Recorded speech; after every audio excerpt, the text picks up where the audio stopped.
दोस्तों स्वागत है आपका एक और वीडियो में। और वंस अगेन हमारी रिएक्शन वीडियो है जिसका टाइटल है क्या बांग्लादेश ईस्ट पाकिस्तान बन गया। और वंस अगेन वीडियो लिया गया है पाकिस्तानी मुल्हिद से।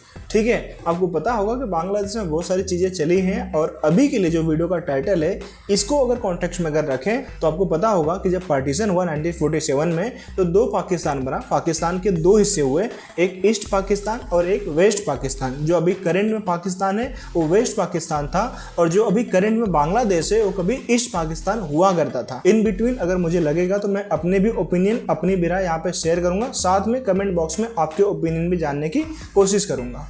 ऑलराइट मेरे प्यारे प्यारे दोस्तों, मैं हूं हारिस सुल्तान और हमारे टीनू भाई ने मुझे एक वीडियो भेजी और कहा कि सर इसके ऊपर जरा रिएक्शन दीजिए। मैंने भी देखी नहीं है इसलिए मुझे नहीं पता उसके अंदर क्या है। लंबी वीडियो थी तो मैंने कहा लाइव रिएक्शन देता हूँ। आप 52 साल बाद हम पलटे हैं और पलटकर ऐसा जपते हैं कि शेख मुजीबुर रहमान के बूथे पर जो बनाए गए थे मुजस्मे उनको तो शाम लाही पे बैठा हुआ गला फाड़ू भाई। अच्छा, यानी ये सेलिब्रेट किया जा रहा है कि हमने 58 साल बाद जो पहले इन्होंने जो बंगालियों के रेप्स किए थे, चाहे वो बंगाली मुसलमान हो या हिंदू हो, उनके जो कत्लेआम किया था, कुछ एस्टिमेट्स के मुताबिक 30 लाख बंगाली मारे गए थे। हिंदू और मुसलमान सारे बीच में, और हिंदुओं की परसेंटेज ज्यादा थी, तो वो मारे गए थे। और उसमें सबसे आगे जो थे ये मौलवी थे। एक फतवा मुझे याद नहीं आ रहा किसने दिया था, एक मौलवी ने, उसका फतवा ऑन रिकॉर्ड पड़ा हुआ मैंने देखा था।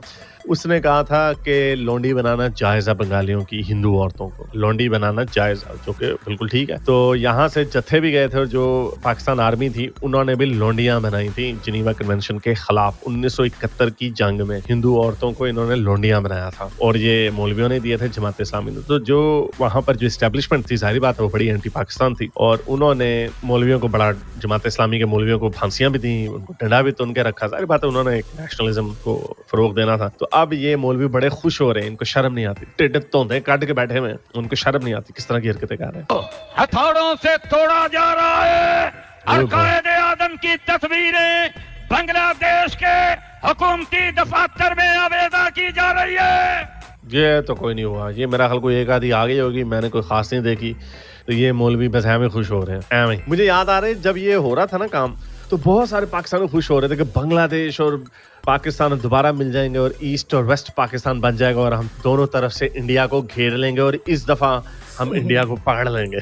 तुम्हारे पास अपने खाने के पास पैसे नहीं है, ये वाला मुल्क चल दिया ना। बलोचिस्तान लैदा हो रहा है, तालिबान दरवाजे पे दस्तक दे रहे हैं। सबसे बड़ा पाकिस्तान का जो तुम्हारा कौमी लीडर है, पॉपुलर लीडर, उसको तुमने जेल में तुन्ना हुआ है। वो ये क्या लोग हैं यार, ये बस बिल्ली को छिछड़े के ख्वाब आएंगे। हम इस तरह पलटे हैं, अल्लाह अकबर, हम इस तरह पलटे हैं कि जनाब इंडिया के अंदर सफे मातम बिछ गई है। और अच्छा मेरे प्यारे इंडियंस, बहुत सारे इंडियंस मुझे देखते हैं, क्या आप सफे मातम बिछ गया है? क्या आप लोग रो रहे हैं कि बांग्लादेश में सीनाबाजी चली गई है? क्या क्या हो रहा है? आप इंडिया को क्या इससे फर्क पड़ता है? जब मैं वापस आया था तो मैंने एक किताब लिखी थी, उसका नाम रखा था खोचल, और इंडिया सैंडविच बन गया। किसी के वहमो गुमान में भी न था।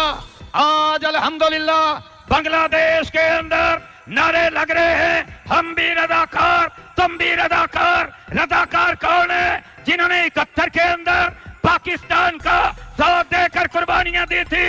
कुर्बानियों से मुराद यहाँ पे ये है कि 30 लाख बंगालियों को कत्ल किया था, उनकी औरतों को लौंडिया बनाया था। और मुझे वो नाम भूल गया बंगाली में। उन्होंने नाम टाइटल दे दिया था उन औरतों को कि जो औरतें रेप की वजह से हामला हुई थी, प्रेग्नेंट हुई थी, और उनके जो बच्चे पैदा होंगे वो उनके मुल्क की शान बनेंगे। इतनी औरतों का मैस स्केल पे रेप किया था, ये रजाकारों ने ये काम किए थे, ये उसको सेलिब्रेट करा। मौलवी मोमिन इसी तरह की बातें करेगा। सारी बात जब कुरान के अंदर लिखा हुआ है कि काफिर की औरतों पे जब तुम हमला करो, मर्दों को मारो, तो उनकी औरतों को लौंडिया बना लो। इसमें तो कोई ऐसी कोई ढकी छुपी बात नहीं है, तो इस्लाम के अंदर है ये सारी चीजें। जिन बेवकूफ़ों को इस्लाम का पता नहीं है, हमेशा ये कह देते होते हैं नहीं आपको नहीं पता, हम तो बड़े अच्छे, हमारा मजहब बड़ा अच्छा था। मैं थोड़ा सा अलग, मैं इतनी मजहब के ऊपर बात करता नहीं हूँ, लेकिन ये देख लें, सही बुखारी की 4138वीं हदीस है, जिस मर्जी अपने फेवरेट मौलवी से पूछ लें। वो कहते हैं कि हम बनु अल मुस्तलिक में गए, अबू सईद कहता है हजरत मोहम्मद के साथ, और हमें कुछ अरब लौंडियां हमारे हाथ आई और हमारा दिल किया, एंड वी डिजायर्ड वुमेन। सारी बात है, बेचारे सहरा में फिर रहे थे, अब मुठों से कितनी देर गुजारा होगा, तो औरतें अब हाथ में आ गई। तो इन्होंने कहा चलें जी हम जरा इनके साथ काम करते हैं। तो हमें desired women and celibacy became hard and we love to do coitus intercourse, और यानी हम दूर थे, औरतों की तलब हुई, अब हम बच्चा उनको हमला करना नहीं चाहते थे, लोंडी बनाएंगे, सारी बात हमला हो जाएगी तो उसकी कीमत भी गिर जाएगी, तो हम फवारा अंदर नहीं मारते थे, हम बाहर निकाल लेते थे एंड में। हम रसूल अल्लाह से पूछते हैं कि ये वाला जो हम मेथड करते हैं ताकि औरत हमला ना हो, हम फवारा बाहर मारते हैं, तो क्या ये ठीक है या गलत है? तो रसूल अल्लाह ने ये नहीं कहा कि पेड़े नहीं मारेंगे बगैर, तो ये क्या काम कर रहे हो? रसूल अल्लाह ने आगे से कहा नहीं, जिस बच्चे ने दुनिया में आना है वो आ जाएगा, चाहे तुम बाहर निकालो या अंदर फवारा मारो, ठीक है। अच्छा, अब मजे की बात ये कि अब ये हमारे जो मोमिनीन हैं इनको पता, सारी बात इस्लाम का इनको कख नहीं पता होता, तो जरा देखें ये काम सिर्फ सहाबी नहीं करते थे। ये सुनन नसाई की 3959 हदीस है, सही हदीस है, अनस से रवायत है कि रसूल अल्लाह, ये एक लोंडी थी जिसके साथ उन्होंने डिंग डोंग किया, whom he had intercourse। अब मैं क्या करूं भाई, आपकी हदीस की किताब में लिखा हुआ डिंग डोंग ढिंग की चिकरी ठा गया, लेकिन हजरत आयशा और हजरत अफसा को बड़ा बुरा लगा और उन्होंने रसूल अल्लाह ने फिर उनको कह दिया कि मेरे लिए आज से ये बैन है। तो फिर ये कुरान की आयत आई, चैप्टर 66 सूरह तलाक की जो पहली 4 आयतें हैं, कि रसूल अल्लाह ने अपनी बीवियों के डर से कह दिया कि आज से मेरे लिए हराम है, ये मारिया किप्ती का जिक्र हो रहा है, मारिया किप्ती आज से मेरे लिए हराम है, तो वादा कर लिया कि आइंदा से मैं इसको कभी हाथ नहीं लगाऊंगा। तो ऊपर से आयत आ गई 66 के ए नबी, तुम अपने आप को वो चीजें क्यों मना करते हो जो हमने तुम्हारे लिए हलाल की हैं, मौज करो, तुम एंजॉय करो। अच्छा, ये भी सुनन नसाई की 3333वीं हदीस है, इसमें भी रसूल अल्लाह फरमाते हैं ओतास के मौके पे उनको हाथ ना कुछ लौंडियां आई, दे एक्वायर्ड फीमेल प्रिजनर्स, उनके अभी खामन जिंदा थे। इमेजिन करें, अब पाक फौज गई है बांग्लादेश में, इन्होंने हिंदू मर्दों को पकड़ लिया है, अभी जिंदा है, मारा नहीं है उनको, और उनकी औरतें अभी जिंदा है। तो मुसलमानों को शर्म आई, मुसलमानों ने कहा यार अब हम कैसे इनके साथ धबड़ धूस, इनके रेप कैसे करें जब इनके खावंद भी जिंदा है। तो फिर ऊपर से सूरह निसा की 24वीं आयत आ गई कि तुम्हारे लिए, तुम शादीशुदा औरतों से सेक्स नहीं कर सकते, लेकिन अगर वो तुम्हारे हाथ एज ए लौंडियां आ जाए ना, whom your right hand possesses, तो फिर उनके साथ कर सकते हो, चाहे उनके खावन जिंदा हो या ना हो। यानी जिंदा खावन है, चेनों में उनके खावंदों को डाला और उनकी औरतों को पकड़ दिया। ये है इस मजहब का हाल, ये है वो लोग मौलवी, ये है, इसीलिए ये खुशियां मना रहे हैं रजाकारों की।